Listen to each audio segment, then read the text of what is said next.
கோவில் ஒரு இலவச சிகிச்சை. உண்மையான காரணம் தெரியுமா? மனசு பாரமா இருக்கா? வாழ்க்கையே ஒரே குழப்பமா இருக்கா? ஒரு ரூபாய் கூட செலவு இல்லாம ஒரு சூப்பரான தெரபி இருக்குன்னு சொன்னா நம்புவீங்களா? ஆமாங்க, நம்ம கோவிலுக்கு போறதுதான் அந்த ஃப்ரீ தெரப்பி. இது வெறும் நம்பிக்கை மட்டுமில்ல, இதுக்கு பின்னாடி ஒளிஞ்சிருக்கு ஒரு அற்புதமான அறிவியல். வாங்க அதை உடைச்சு பார்க்கலாம். கிரவுண்டிங். செருப்பு இல்லாம கோவிலுக்குள்ள நடக்கும்போது அந்த பூமியோட சக்தி உங்க உடம்புக்குள்ள பாயும். உங்க டென்ஷனை குறைச்சு மனச லேசாகும்.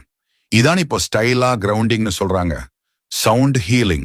டங் டங் கோவில் மணியை அடிக்கும் போது அந்த சத்தத்தோட அதிர்வுகள் உங்க உடம்புல இருக்கிற 7 சக்கரங்களையும் தூண்டி ஒரு பாசிட்டிவ் எனர்ஜியை உருவாகும்.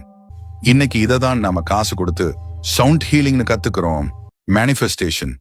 கண்ணை மூடி கடவுள் கிட்ட உங்க ஆசைகளை மனசு உருகி கேட்கறீங்க இல்லையா? அதுதான் மிக சக்தி வாய்ந்த மேனிஃபெஸ்டேஷன்.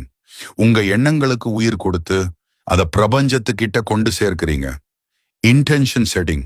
உங்க ராசி நட்சத்திரம் சொல்லி அர்ச்சனை பண்ணும்போது, நான் யாரு, என் குறிக்கோள் இதுதான் இந்த பிரபஞ்சத்துக்கே ரொம்ப தெளிவா அறிவிக்கிறீங்க. ரிஃப்ளெக்ஷன். கடைசியா அந்த கோவில்ல ஒரு 5 நிமிஷம் அமைதியா உட்கார்ந்து பாருங்க. எவ்வளவு பெரிய பிரச்சனையா இருந்தாலும் அந்த நிசப்தமான சூழல்ல உங்க மனசுக்கு ஒரு புது தெளிவு கிடைக்கும். இதுக்கு பேரு தான் ரிஃப்ளெக்ஷன் ஆன் லைஃப். இந்த அறிவியல் கோவிலுக்கு மட்டுமில்ல, நீங்க சர்ச்சுக்கு போனாலும் சரி, மசூதிக்கு போனாலும் சரி, இந்த பிரபஞ்சத்தோட விதிகள் எல்லாருக்கும் எல்லா இடத்துலயும் ஒண்ணுதான். சோ அடுத்த தடவை மனசு கஷ்டமா இருந்தா எங்கேயோ தேடாதீங்க, நேரா கோவிலுக்கு போங்க. உங்களுக்கான அந்த இலவச சிகிச்சையை எடுத்துக்கிட்டு புத்துணர்ச்சியோட வெளியே வாங்க.